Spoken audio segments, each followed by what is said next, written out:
తెలంగాణలో బతుకమ్మ చాలా పెద్ద పండుగ. తెలంగాణ ఏర్పడినప్పటి నుంచి బతుకమ్మ పండుగను పెద్ద ఎత్తున నిర్వహిస్తున్నారు. కేసీఆర్ ప్రభుత్వం 10 ఏళ్ల కాలంలో ప్రతి ఏడాది బతుకమ్మ పండుగకు మహిళలకు చీరలు కానుకగా ఇచ్చింది. అయితే ఆ చీరలపై చాలా విమర్శలు కూడా వచ్చాయి.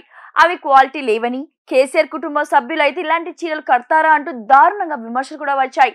అయితే ఇప్పుడు రేవంత్ ప్రభుత్వం కూడా బతుకమ్మ పండుగగా మహిళలకు ఏ కానుకలు ఇవ్వాలనేది ఆలోచిస్తుంది. ఈసారి చీరలకు బదులుగా విలువైన బహుమతులు ఇవ్వాలనేది రేవంత్ ప్రభుత్వం ఆలోచిస్తుంది. గతంలో కేసీఆర్ ప్రభుత్వం ఏట చీరల కోసం 370 కోట్లు ఖర్చు పెట్టింది. అయితే ఇందులో ఎక్కువ వరకు దళారులు చేతుల్లోకి వెళ్లాయనే ఆరోపణలు కూడా వచ్చాయి. పైగా చీరలు కూడా నాణ్యతగా లేవనే విమర్శలు, ట్రోల్స్ దారుణంగా వచ్చాయి.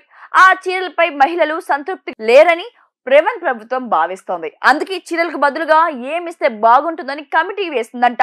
అందుతున్న నివేదికల ప్రకారం మహిళలకు నగదు ఇవ్వాలని చూస్తుందట. పండుగ రోజు ప్రజలకు డబ్బులు అవసరం అవుతాయి కాబట్టి నగదు ఇస్తే వాళ్ళు సంతోషంగా ఉంటారని రేవంత్ ఆలోచిస్తున్నారట. నగదుతో పాటు ఉచిత చక్కెర, ఆయిల్, పెరుగు, నెయ్యి, కందిపప్పు లాంటి వస్తువులు కూడా ఇస్తే బాగుంటుందని ఆలోచిస్తున్నారట. ఇదే విషయంపై త్వరలోనే ప్రకటన చేసే అవకాశం ఉంటుందట. ప్రభుత్వం ఇచ్చే డబ్బులు నేరుగా ప్రజలకు ఇస్తే దళారుల చేతుల్లోకి వెళ్లకుండా ఉంటాయని రేవంత్ సర్కార్ భావిస్తోంది. అప్పుడు ప్రజల నుంచి విమర్శలు రావనేది వారి ఆలోచన.